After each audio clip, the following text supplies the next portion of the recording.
భూమి స్వర్గంగా మారాలి అంటే స్థూల జాతీయ ఉత్పత్తి జీడిపికి కాకుండా స్థూల జాతీయ సంతోషం జీడీహెచ్కి ప్రాముఖ్యత ఇవ్వాలి. పంచవీరభద్ర విశ్వవిద్యాలయం 2వ సంవత్సరం కోర్సులో భాగంగా శ్రీ ఎం నారాయణరావు హైదరాబాద్ వారి సౌజన్యంతో 20/11/21వ తేదీన ఈ వీడియో వెలువడినది.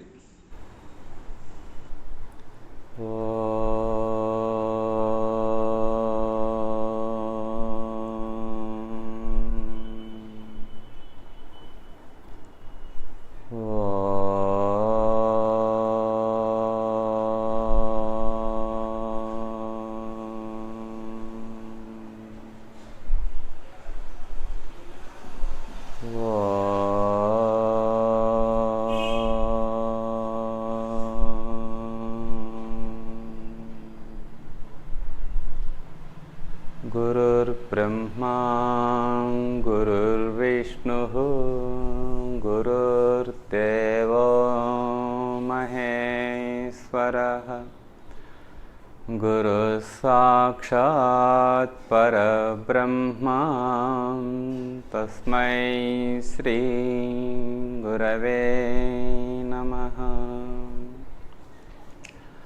अखण्डमण्डलाकारं व्याप्तं येन चराचरं यत्पदं दर्शितं येन तस्मै श्री गुरवे नमः.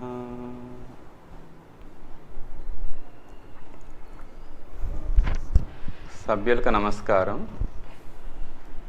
భూమి స్వర్గంగా మారాలి అంటే స్థూల జాతీయ ఉత్పత్తి జీడిపికి కాకుండా స్థూల జాతీయ సంతోషానికి ప్రాధాన్యత ఇవ్వాలి.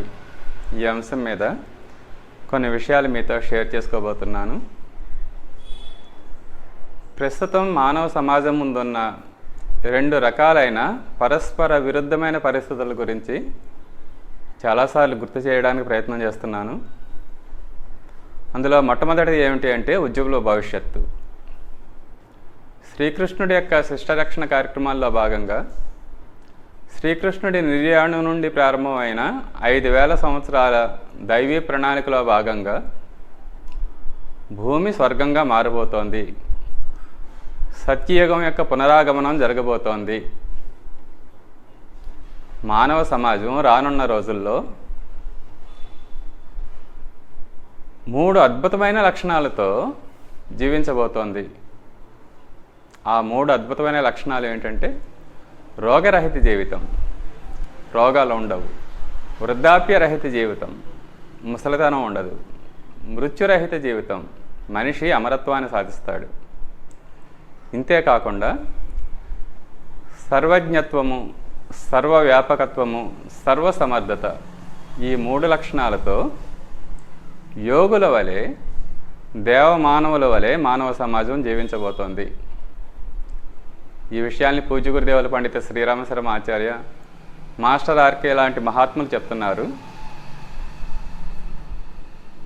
ఈ సర్వజ్ఞత్వం, సర్వవ్యాపకత్వం, సర్వసమర్థత, ఆ లక్షణాలని ఆధునిక విజ్ఞానం ద్వారా మానవ జాతి కూడా చాలా వరకు సాధించడం మనం చూస్తున్నాం. మానవ సమాజం అమరత్వం దిశగా ప్రయాణిస్తోంది అని డాక్టర్ రే కర్జావేల్ లాంటి ఫ్యూచరిస్టులు, స్టీఫెన్ హాకింగ్ లాంటి సైంటిస్టులు కూడా చెప్తున్నారు. ఈ జీన్స్ టెక్నాలజీలో వస్తున్న అద్భుతమైన మార్పుల వలన మానవ జాతి అమరత్వాన్ని సాధించబోతోంది అని సైంటిస్టులు కూడా చెప్తున్నారు. మానవ జాతి యొక్క ఈ ఉజ్వల భవిష్యత్తు గురించి ఇటు మహాత్ములు చెప్తున్నారు, అటు సైంటిస్టులు కూడా చెప్తున్నారు. ఈ ఉజ్వల భవిష్యత్తుకి పూర్తి వ్యతిరేకమైన పరిస్థితులు కూడా భూమి మీద ఉన్నాయి, భూమి మీద ఏర్పడ్డాయి. అదేమిటంటే మహావినాశనం. ఒక మహావినాశనం తప్పనిసరిగా జరిగి తీరుతుంది అని పూజ్య గురుదేవులు పండిత శ్రీరామశర్మాచార్య పేర్కొన్నారు. రానున్న ప్రకృతి వైపరీత్యాల్లో 90% మానవ జాతి నశించిపోయే ప్రమాదం ఉంది అని మాస్టర్ ఆర్కే కూడా చెప్పారు. ఈ మహాత్ములే కాకుండా అబ్దుల్ కలాం, స్టీఫెన్ హాకింగ్ లాంటి సైంటిస్టులు కూడా ఈ వినాశనం గురించి చెప్పారు. బిల్ గేట్స్ లాంటి టెక్నాలజిస్టులు కూడా ఈ వినాశనం గురించి ఇప్పుడు చెప్తున్నారు. పర్యావరణవేత్తలు చాలా ఎక్కువగా మొత్తుకుంటున్నారు. ఈ మహావినాశనం సంభవించే ప్రమాదం ఉంది వాతావరణ కాలుష్యం వల్ల, ఈ ప్రకృతి వైపరీత్యాల వల్ల అని. మానవ వినాశనం గురించి అనేక పరిశోధనలు చెప్తున్నారు.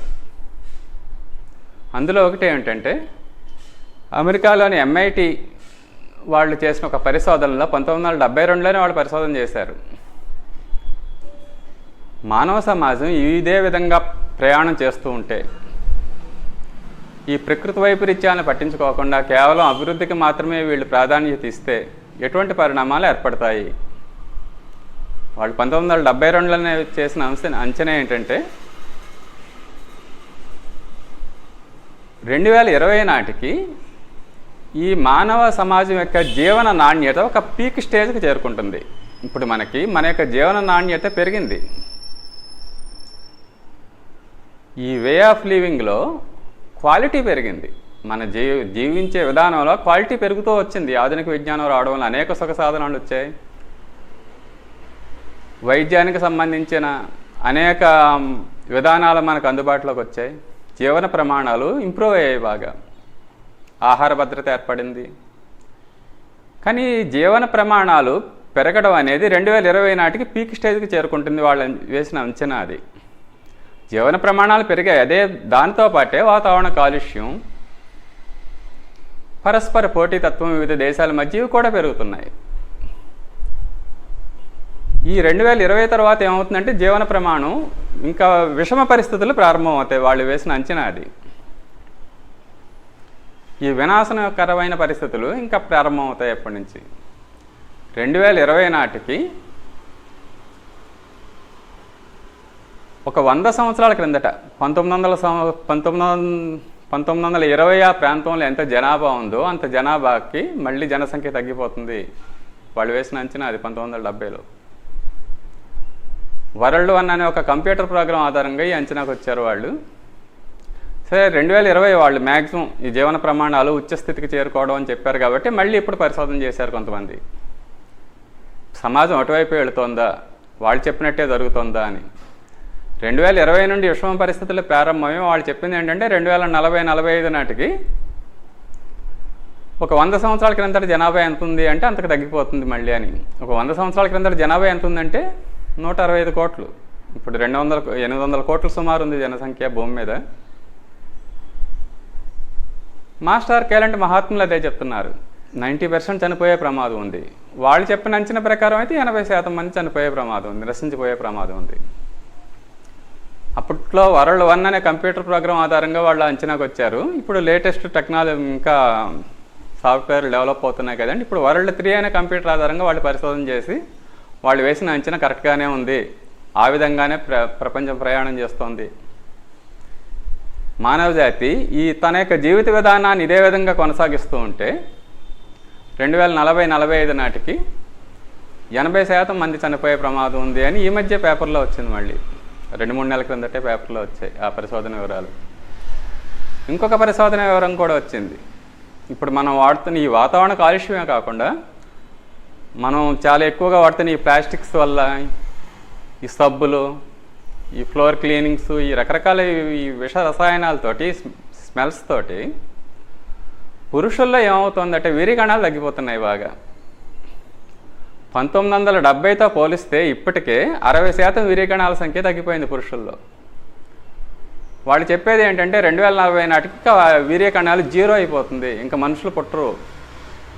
పురుషుల్లో ఈ వీర్యకణాలు మొత్తం 0 స్టేజ్కి 2040కి వచ్చేస్తుందని చెప్తున్నారు వాళ్ళు. పర్యావరణవేత్తలు ఈ వాతావరణ కాలుష్యం ఇలాగే పెరుగుతూ ఉంటే ఇప్పటికే ఆ ధ్రువ ప్రాంతాల్లో మంచు చాలా వేగంగా కరిగిపోతుంది. సముద్ర మట్టాలు పెరిగిపోతాయి, సముద్ర తీరంలో ఉండి ఇవన్నీ మునిగిపోతాయి. గ్లోబల్ వార్మింగ్ 1.5 డిగ్రీలకి మించితే ఇంక ఈ ప్రకృతి వైపరీత్యాలు వరుసగా వస్తూనే ఉంటాయి. అంటువ్యాధులు, ఈ కరోనా వైరస్ లాంటి అంటువ్యాధులు అని వాళ్ళు అంచనా వేస్తున్నారు. ఈ గ్లోబల్ వార్మింగ్ 4% చేరుకుంటే ఇంక ఈ ప్రకృతి వైపరీత్యాలను ఆపలేం. మొత్తం ప్రపంచం అంతా నాశనం అయిపోతుంది. ఆ పరిస్థితి 2070 నాటికి ఏర్పడుతుందని చెప్తున్నారు. ఇదే విధంగా కనుక ప్రకృతి వైపరీత్యాలు పెరుగుతూ ఉంటాయి. ఐక్యరాజ్య సమితిలోని అనేక మంది ప్రత్యేకంగా ఒక విభాగాన్ని ఏర్పాటు చేశారు ఈ పర్యావరణాన్ని పరిశోధన చేయడానికి. ఆ శాస్త్రవేత్తలు వాళ్ళు చెప్తున్నారు. ఐక్యరాజ్య సమితి కూడా దీన్ని నివారించడానికి చాలా ప్రయత్నం చేస్తోంది. 1990 నుంచే వాళ్ళు ప్రయత్నం చేస్తున్నారు.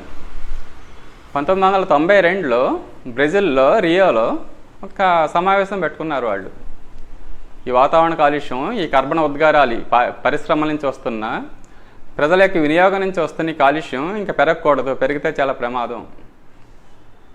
1997లో ప్రపంచ దేశాలు ఒక ఒప్పందానికి వచ్చాయి. జపాన్లోని క్యోటోలో జరిగిన ఒక సమావేశంలో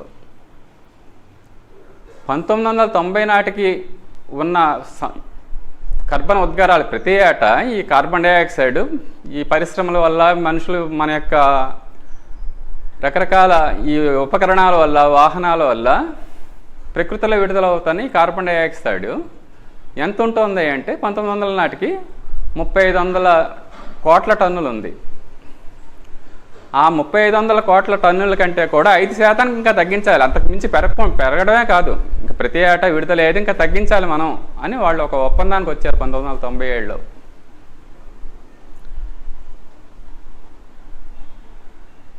అందులో మొట్టమొదట 2001 నాటికి అమెరికా బయటకు వచ్చేసింది. ఈ కర్బన ఉద్గారాలను తగ్గించడానికి ప్రయత్నం చేస్తే మా అభివృద్ధి ఆగిపోతుంది, మేము ఈ ఒప్పందాన్ని పట్టించుకోమని అమెరికా బయటకు వచ్చేసింది. ఇంకెవరు పట్టించుకుంటారు? 2005 నాటికి 2015లో 2005 నాటికే ఎంత ఉద్గారాలు వచ్చాయంటే 4500 టన్నులు ఉంది. 4500 కోట్ల టన్నులు. ప్రస్తుతం అయితే 5100 కోట్ల టన్నులు ప్రతి ఏటా కార్బన్ డైఆక్సైడ్, ఆ గ్రీన్ హౌస్ వాయువులు అంటారు, అవి వాతావరణంలోకి విడుదలవుతున్నాయి. 2015లో మళ్ళీ ప్రపంచ దేశాలన్నీ కలిసి ఇంకొక పారిస్ ఒప్పందం అని ఒప్పందం కుదుర్చుకున్నాయి. 1990 నాటికంటే 5% తగ్గిస్తామన్నారు ప్రపంచ దేశాలు. అవి మొత్తం వదిలేసాయి ఆ ఒప్పందాన్ని.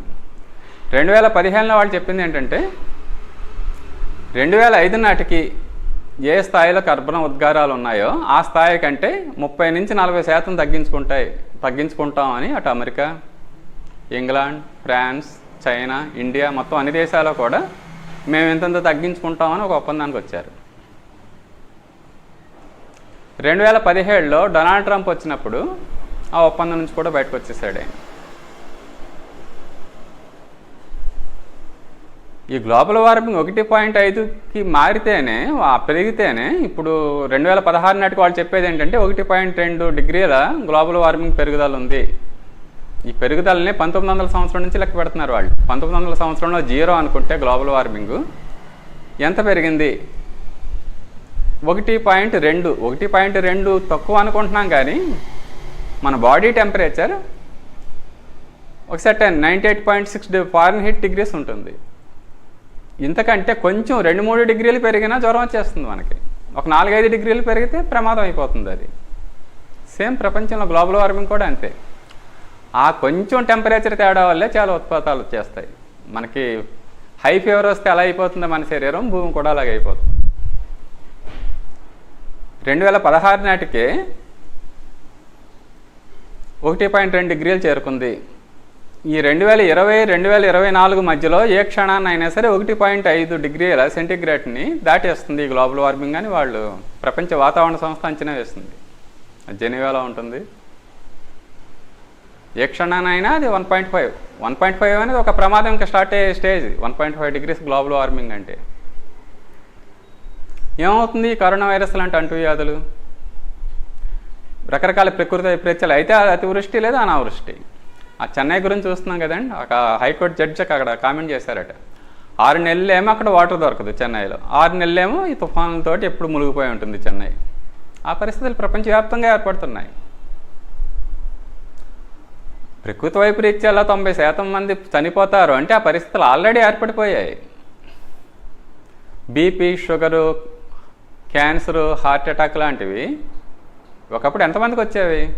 చాలా రేరుగా వచ్చేవి. ఒక 20 సంవత్సరాలు 30 సంవత్సరాల క్రిందట చూసుకుంటే. 20 సంవత్సరాల క్రిందట అమెరికాలో కామనే, మన దేశంలో కామన్ కాదు అవి.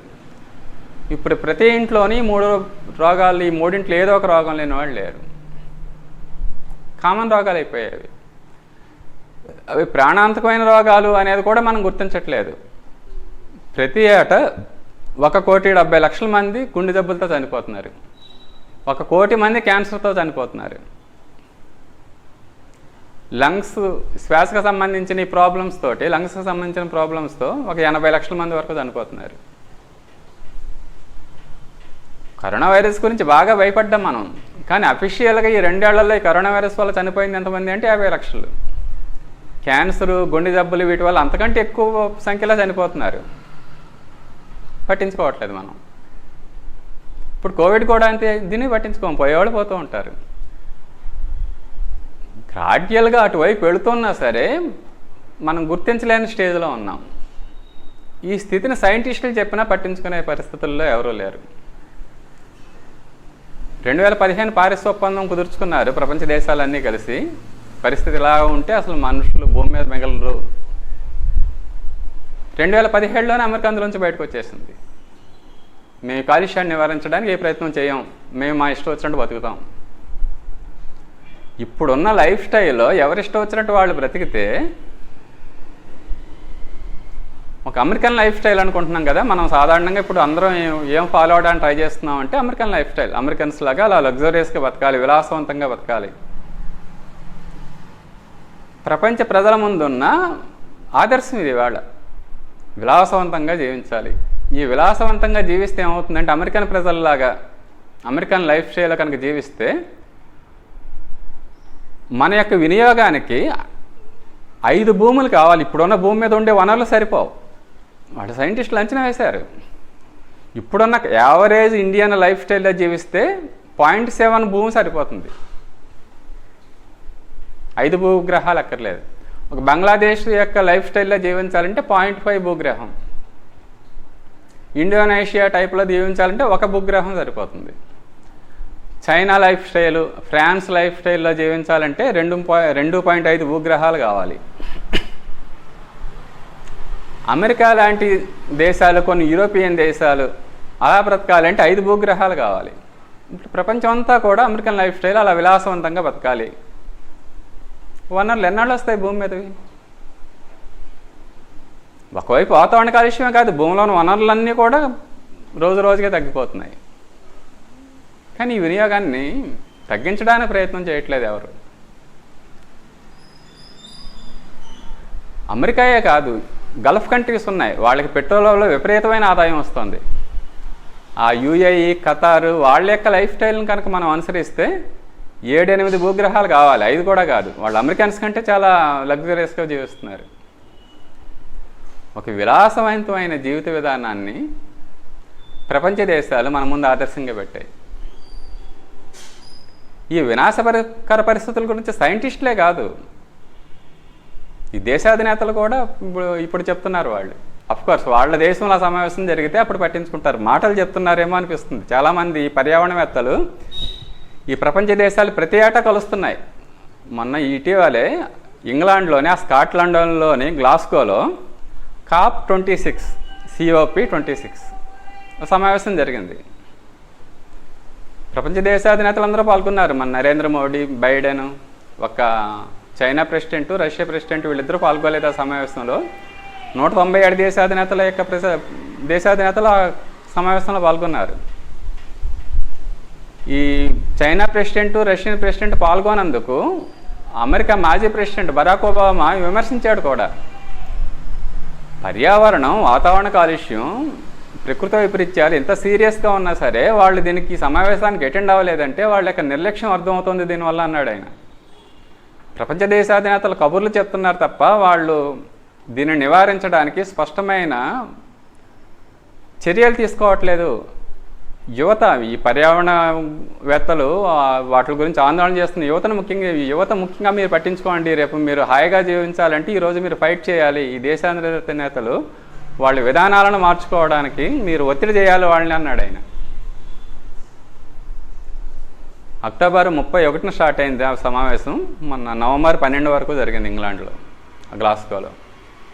ఆ సమావేశం స్టార్టింగ్ రోజే ఆ బ్రిటన్ ప్రధానమంత్రి బోరిస్ జాన్సన్ మనం చాలా అంతానికి చేరుకుంటున్నాం, ఆయన కూడా ఆవేదన వ్యక్తం చేశాడు. ఎంత ఆ సమావేశం గురించి ప్రిపేర్ అవుతారు కదా, ఆ ప్రిపేర్ అయినప్పుడు కొంచెం ఆ ఎమోషన్ వస్తుంది వాళ్ళకి. మనం జేమ్స్ బాండ్ సినిమాలో చూస్తూ ఉంటాం, ఆ డూమ్స్ డే డివైస్ ఉంటుంది, ఆ డివైస్ ఒకసారి స్టార్ట్ అయిందంటే ఇంకా అది ఇంకో కొన్ని క్షణాల్లో స్టార్ట్ అయిపోతుంది.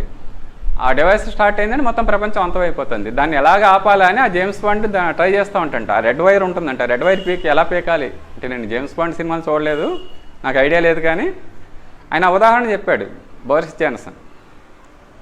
ఆ హీరో ఈ వినాశనాన్ని ఆపడానికి ఆ రెడ్ వైర్ కోసం వెతుక్కుంటూ ఉంటాడట.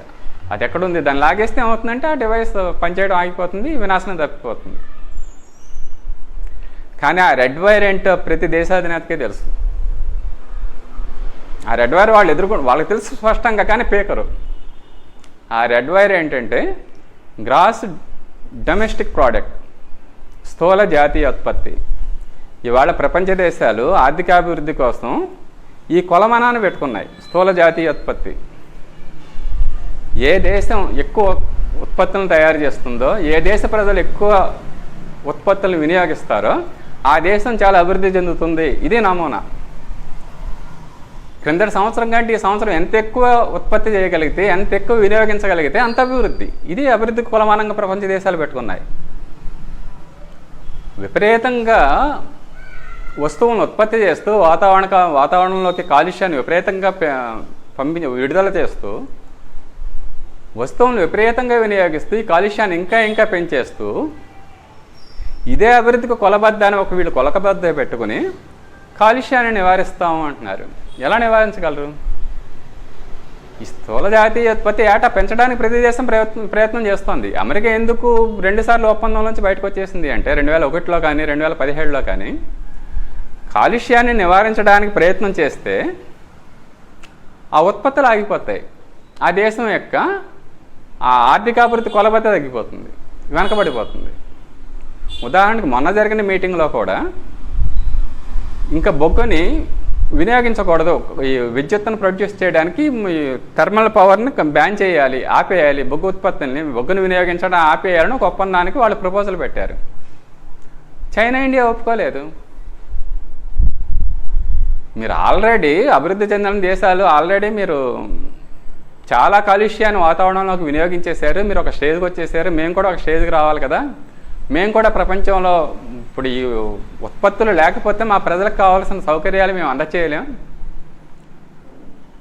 ప్రజలకు కావాల్సిన సౌకర్యాలు అందచేయడానికి మేము ఉత్పత్తుల కోసం మేము బొగ్గు మీద ఆధారపడాల్సిందే, బొగ్గుని పూర్తిగా మానేయడానికి మేము ఒప్పుకోం, కావాలంటే కొంచెం తగ్గించడానికి ప్రయత్నం చేస్తామని స్పష్టంగా చెప్పాయి. ఆ ఒప్పందానికి ఒప్పుకోలేదు వీళ్ళు, చైనా కానీ, ఇండియా కానీ, బ్రెజిల్ కానీ, కొన్ని దేశాలు, ముఖ్యంగా ఒక 5 దేశాలు.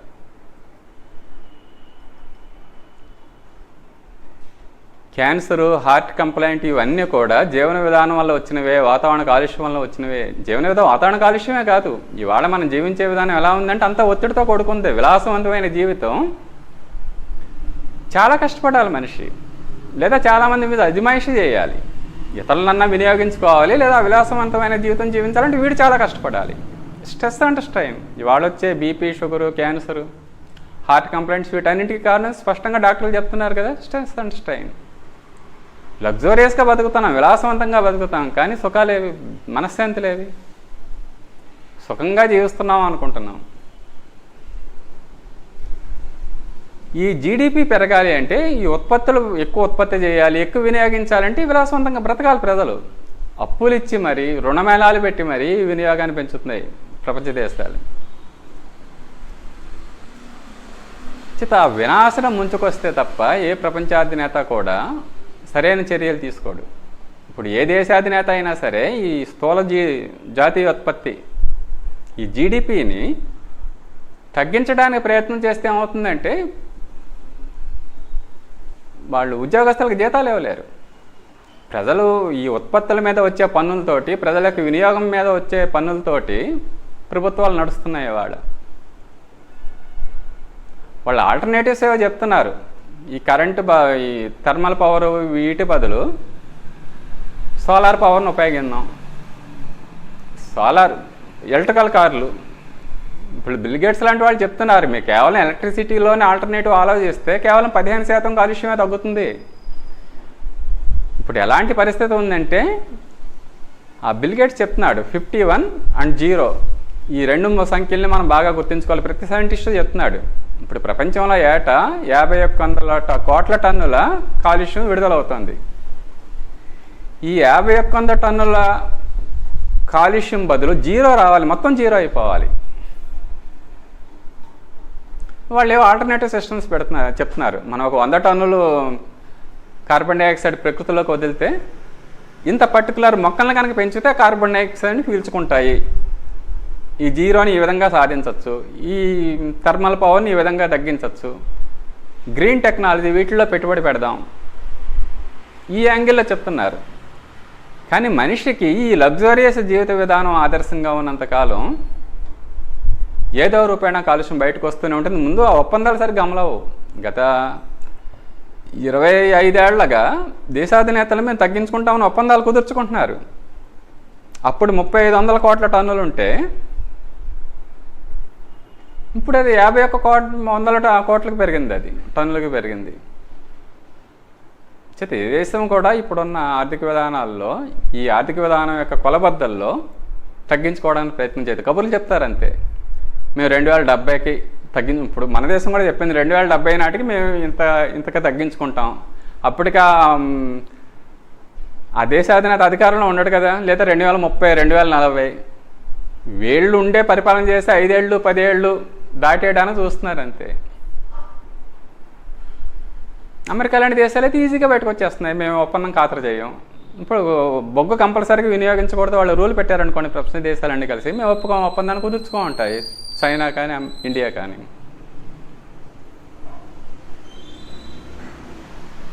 చేత మహా వినాశనం అయిపోయి ప్రపంచం వెళుతోంది. మరి దీనికి ఆల్టర్నేటివ్ ఏంటి?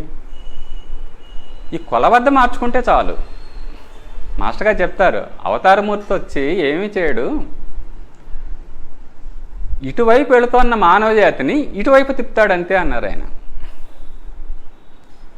ప్రపంచ దేశాలు కనుక స్థూల జాతీయోత్పత్తిని కొలబద్దగా పెట్టుకోకుండా స్థూల జాతీయ సంతోషాన్ని కనుక కొలబద్దగా పెట్టుకుంటే ఈ వినాశనాన్ని ఆపేయచ్చు.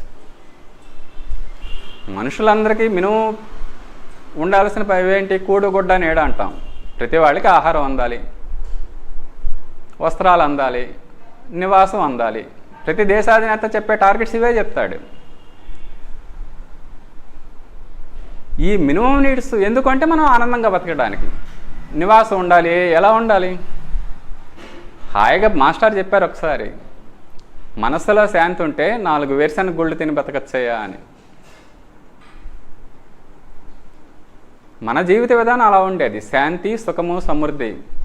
లాస్ట్ క్లాస్లో కూడా అనుకున్నాం, 3 పదాలు ఉన్నాయి, శాంతి, సుఖము, సమృద్ధి. ఇప్పుడు ప్రపంచ దేశాలు అనుసరిస్తున్న విధానం ఏంటంటే సమృద్ధి, సుఖము, శాంతి.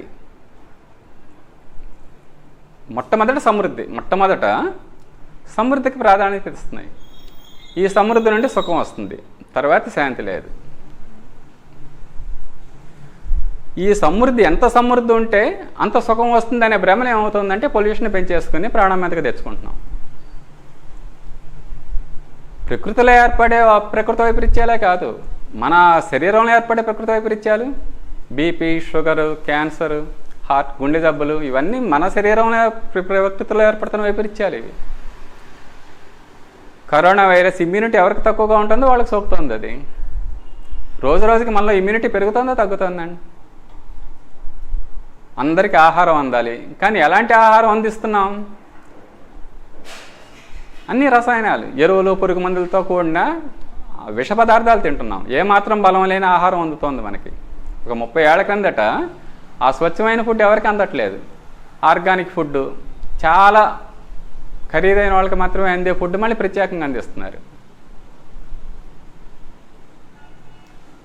మనిషి ప్రకృతిలో భాగంగా బ్రతికినప్పుడే దీన్ని ఇవన్నీ పోతాయి, ఈ ఉపద్రవాలన్నీ పోతాయి. సంతోషంగా జీవించాలి. ఈ సంతోషంగా జీవించడంలో మొట్టమొదటి సంతోషం ఎక్కడ వస్తుంది, ఆనందం వస్తుంది అంటే ప్రకృతిలో మమేకం అయినప్పుడు వస్తుంది.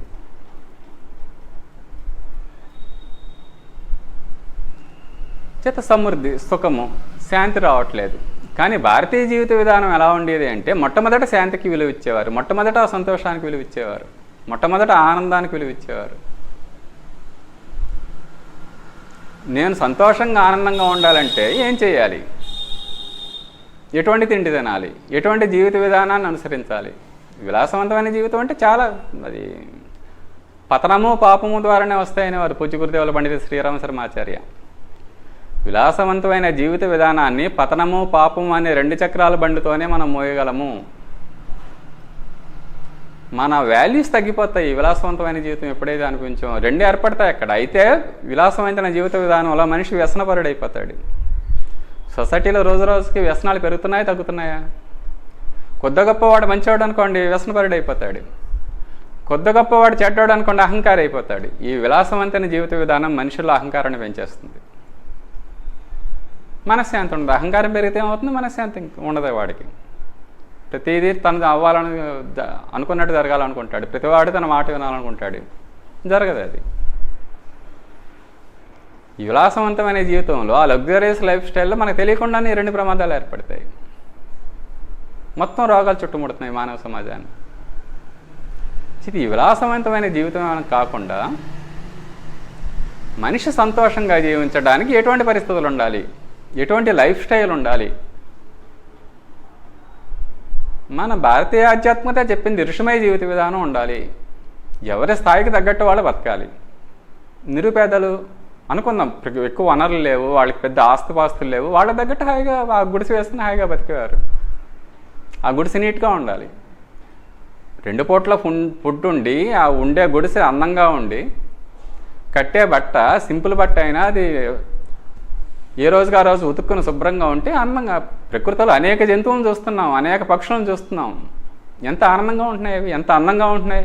మరి మనిషి ఎందుకు ఉండలేడు అంత ఆనందంగా? మనిషి ఎందుకు అంత అందంగా ఉండలేడు? నా మొహం అందంగా ఉంటే ఈ బట్ట వేసుకోకపోయినా నేను అందంగానే ఉంటాను.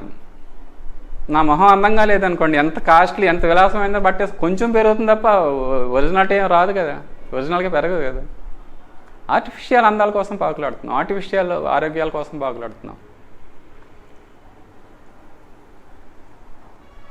భారతీయ ఆధ్యాత్మికత చెప్పింది ఈ ఋషిమయ జీవిత విధానమే మనిషికి అసలైన ఆనందాన్ని ఇస్తుంది, ప్రకృతిని పాడు చేయని విధానాన్ని ఇస్తుంది. బౌద్ధం కూడా అందజేస్తుంది.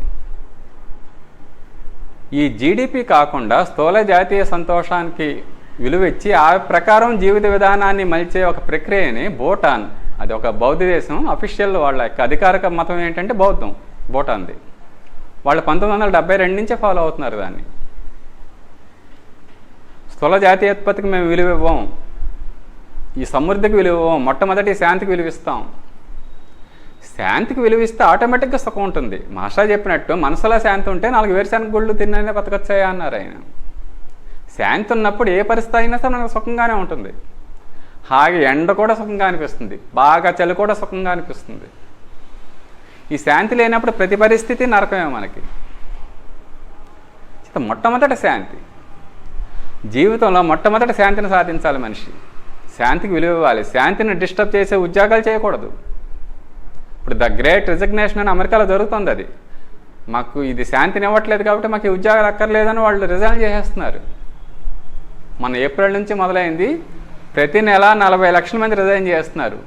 ఆగస్టులో 43 లక్షలు అయితే మొన్న సెప్టెంబర్లో కూడా 44 లక్షల మంది రిజైన్ చేశారు. తెలియని మార్పు వస్తుంది ప్రపంచంలో, ప్రజల్లో. మాకు ఈ ఉద్యోగ పరిస్థితులు నచ్చట్లేదు, జీతం వస్తే రావచ్చు కాక, మాకు అంత అక్కర్లేదు, ఇది మేము హాయిగా బతకడానికి కావాల్సిన ఉద్యోగానికి ఇంపార్టెన్స్ ఇస్తామంటున్నారు వాళ్ళు. మన సాఫ్ట్వేర్ ఉద్యోగస్తుల్లో కూడా చాలామందికి ఉంటుంది ఆ ఫీల్డ్. ముఖ్యంగా 50స్లో ఉన్న వాళ్ళని చూస్తే 40, 50స్లో ఈ జీతం సగం వచ్చినా చాలు, ఇన్ని గంటలు మాకు పని ఉండకూడదు, ఇంత ఒత్తిడి మా మీద ఉండకూడదు అని ఒక స్టేజ్కి వచ్చాక వీళ్ళు మొత్తుకుంటూ ఉంటారు. అమెరికాలో రిజైన్ చేస్తున్నారు, మాకు శాంతి ముఖ్యం అని. భూటాన్ 1970 నుంచి దానికి ఈ గ్రాస్ డొమెస్టిక్ హ్యాపీనెస్, స్థూల జాతీయ సంతోషానికి కావాల్సిన విధానాలు పెట్టుకున్నారు. ఇప్పుడు స్థూల జాతీయోత్పత్తికి కావాల్సిన విధానాలు ఏమవుతున్నాయి? ఉత్పత్తిని పెంచడానికి, వినియోగం పెంచడానికి కావాల్సిన వ్యవస్థలన్నీ పెట్టుకున్నాం మనం. బ్యాంకులను పెట్టుకున్నాం, విపరీతంగా లోన్లు, 0% లోన్లు, ఈఎంఐలు ఇవన్నీ పెట్టుకున్నాం వినియోగం పెంచడానికి, ఉత్పత్తి పెంచడానికి. ఆ లగ్జరీస్ బిల్డింగ్స్ కట్టడానికి కావాల్సిన వ్యవస్థలు ఏర్పాటు చేసుకున్నాం, లగ్జరీస్గా జీవించడానికి కావాల్సిన వ్యవస్థలు ఏర్పాటు చేసుకున్నాం. కానీ స్థూల జాతీయ సంతోషం కనుక మనకు కొలబద్ద అయితే దానికి తగినట్టుగా కనుక మనం జీవిస్తే దానికి తగిన వ్యవస్థలు ఏర్పాటు చేసుకుంటాం. దానికి తగిన వ్యవస్థలు ఏర్పాటు చేయడానికి భూటాన్ ప్రయత్నం చేస్తోంది. ఐక్యరాజ్య సమితి కూడా గుర్తించింది దాన్ని. భూటాన్ ఫాలో అయ్యేదే కరెక్ట్ విధానము. 2012లో అఫీషియల్గా ఐక్యరాజ్య సమితి అనౌన్స్ చేస్తుంది. జీడిపికి కాదు, ఈ జీడీహెచ్కి ప్రాముఖ్యత ఇవ్వాలి, స్థూల జాతీయ సంతోషానికి ప్రాముఖ్యత ఇచ్చి ఆ విధంగా దానికి కావాల్సిన వ్యవస్థలు మనం ఏర్పాటు చేసుకోవాలి. భూటాన్ ఆధ్వర్యంలో ఒక సమావేశం కూడా నిర్వహించింది. ఐక్యరాజ్య సమితి చెప్తోంది అది, ఇది ఫాలో అవ్వండి. కొన్ని దేశాలు, కెనడా, అమెరికా లాంటి కొన్ని సిటీస్లో ఈ జీడీహెచ్కి కావాల్సిన విధంగా వ్యవస్థల్ని ఎలా ఏర్పాటు చేసుకుందాం వాళ్ళు ప్రయత్నం చేస్తున్నారు. మన వరల్డ్లో మోస్ట్ బాగా ఎక్కువ లగ్జరీస్గా బతికేది మనం ఖతారు, యుఏఈ అని చెప్పుకున్నాం కదండి. యుఏఈలో అయితే కొత్తగా హ్యాపీనెస్ మినిస్ట్రీ అని ఒక మినిస్ట్రీని ఫార్మ్ చేశారు వాళ్ళు. ప్రజలను సంతోషంగా ఉంచడానికి ఏ విధానాలు చేయాలి, వాళ్ళకి రియల్ సంతోషం ఎక్కడ ఉంటుంది, ఎప్పుడు ఉంటుంది. ఇన్ని వస్తువులు అక్కర్లేదు, అప్పుడు ఇంత లగ్జరీస్గా బతకక్కర్లేదు. మాస్టర్ ఒకసారి టార్గెట్ చెప్పారు ఆయన, 5 ఎకరాలలో వాల్మీకి ఆశ్రమాన్ని మనం నిర్మిస్తాం, కానీ అది ఎలా ఉండాలి అంటే రామోజీ ఫిల్మ్ సిటీకి ధీటుగా ఉండాలి అన్నారు ఆయన. 5 ఎకరాల్లో వాల్మీకి ఆశ్రమం. వాల్మీకి ఆశ్రమం అంటే ఏముంటుంది, భవంతులు ఉండవు కదండి రియల్. ఇప్పుడు మనం సినిమాలో కూడా చూస్తూ ఉంటాం. ఆ ఆశ్రమాలు, ఆ లుక్ ఏ రాజభవన్కి తీసిపోతుంది అసలు. ఎంత ఆనందంగా ఉంటుంది, ఎంత హాయిగా ఉంటుంది. ఈ విధానాలు మళ్ళీ ప్రవేశపెట్టుకున్నప్పుడు ఈ పొల్యూషన్ అప్పుడు ఆగుతుంది. ఈ జీడిపి కొలబద్దగా ఉన్నప్పుడు మాత్రం ఇవి ఆగు. ఈ జీడిపి కొలబద్దపోయి ఈ స్థూల జాతీయ సంతోషం ఈ విధానం అమల్లోకి రావాలి అంటే ఇప్పుడున్న రాజకీయ విధానాల్లో ఏ రాజకీయ నాయకుడు ఒప్పుకోడు. ప్రజలు, కామన్ మ్యాన్కి ఇది అర్థం కాదు. మాస్టర్ ఆర్కే ఏం చెప్పారంటే ఈ డెమోక్రసీని గురువులు ఇష్టపడట్లేదు. కామన్ మ్యాను వాడు చిన్నపిల్లల మనస్తత్వం ఉంటుంది కామన్ మ్యాన్ దగ్గర. ఎక్కువ లగ్జరీ జీవితాన్ని ఆటగా తీసుకుంటారు. ఎక్కువ కోరికలు ఉంటాయి ఆ వయసులో. విచక్షణా జ్ఞానం ఉండదు. విచక్షణా జ్ఞానం లేని వాళ్ళ చేతుల్లో ఓటు హక్కు పెడుతున్నాం మనం, కామన్ మ్యాన్ చేతుల్లో. ఈ విషయాలు ఎంతమంది కరెక్ట్గా అవగాహన చేసుకుంటారు, ఎంతమంది కరెక్ట్గా అంగీకరిస్తారు? ఇంటెలెక్చువల్స్ ఒప్పుకుంటారు, లేకపోతే సమాజం వెళుతుంది ఈ సోదంతా ఎందుకు అనుకుంటారు.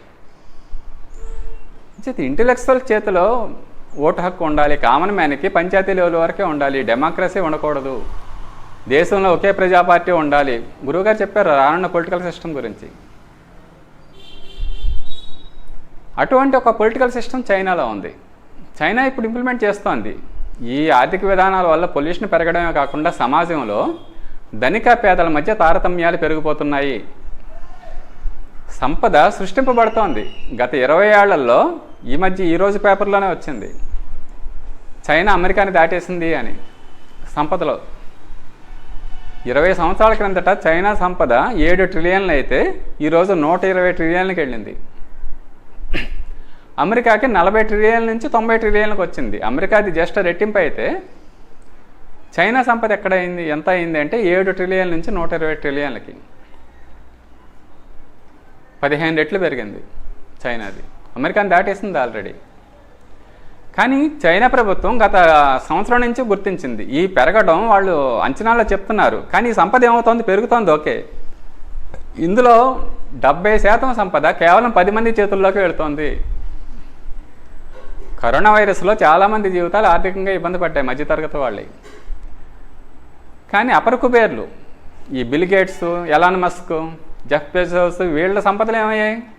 ఏదో ముఖేష్ అంబానీ 2 రెట్లు 3 రెట్లు పెరిగిపోయాయి. అదేంటి, ఇంత కరోనా వైరస్ లాంటి ఇంత ఉపద్రవం వచ్చినా వాళ్ళ సంపద పెరగడం ఏంటి? ఈ ఆర్థిక విధానం యొక్క లోటుపాట్లు అవి. ఎప్పుడైతే సంపదలో 2 వంతులు పైగా 10 మంది చేతుల్లోకి వెళ్ళిపోయి మిగతా 90% మంది ఆ 1/3తో పంచుకోవాల్సి వస్తే ప్రజల్లో అశాంతి వస్తుంది, అలజడి వస్తుంది. చైనా ప్రభుత్వం గుర్తించింది. దాన్ని అరకట్టడానికి కామన్ ప్రాస్పెరిటీ ఒక విధానం అమలు చేస్తుంది లాస్ట్ ఇయర్ నుంచి చైనా. ఎందుకు చేయగలుగుతోంది అంటే అక్కడ డెమోక్రసీ లేదు. ఇప్పుడు అమెరికాను మన రాజకీయ నాయకులు, ప్రతి దేశంలో నాయకులకి, రాజకీయ నాయకులకి తెలిసేది ఏదో ఒక రోజు ఇది ప్రమాదం అని. కానీ వీళ్ళు సవ్యమైన విధానాలు కనుక తీసుకుంటే ప్రజలు ఓట్లేరు. రిస్ట్రిక్షన్స్ పెడితే, నియంత్రణ పెడితే ప్రజలు ఓట్లేరు. నెక్స్ట్ ఎలక్షన్లో ఆ పార్టీకి అధికారం రాదు. అంచేత ఉన్నత విధానాన్నే వాళ్ళు కొనసాగిస్తూ ఉంటారు తప్ప, అప్పులు చేసైనా సరే ప్రజలకు ఏదో ఒకటి అలా ఊరికి ఉచితంగా ఇచ్చేస్తూ ఉంటారు తప్ప, అధికారాన్ని కోల్పోవడానికి ఏ రాజకీయ నాయకుడు ఇష్టపడ్డాడు. అంచేత ఈ రాజకీయ విధానం కూడా మారాల్సి ఉంటుంది. అది మారుతుంది అని చెప్పారు మాస్టర్కి. ఈ డెమోక్రసీని గురువులు ఇష్టపడటం లేదు, చాలా తొందరలో పోతుంది, డిక్టేటర్షిప్పే కరెక్ట్ అని చెప్పారు ఆయన. పూజ్య గురుదేవుల పండిత శ్రీరామ శర్మాచార్య కూడా ఆ సూక్ష్మీకరణ సాధన పుస్తకం నూతన యుగం రూపురేఖల్లో స్పష్టంగా చెప్పారు, రాజకీయ రంగంలో పెను మార్పులు రాబోతున్నాయి. అంచేత గురువులు చెప్పిన విధానంలో ఆ పెను మార్పులు సంభవించి ఈనాటి రాజకీయ వ్యవస్థ మారి ఈ స్థూల జాతీయోత్పత్తిని కొలబద్దగా కాకుండా స్థూల జాతీయ సంతోషాన్ని కొలబద్దగా పెట్టుకొని ఈ రానున్న వైపరీత్యాలని మనం అధిగమించాలి అని కోరుకుందాం. జై గురుదేవ్.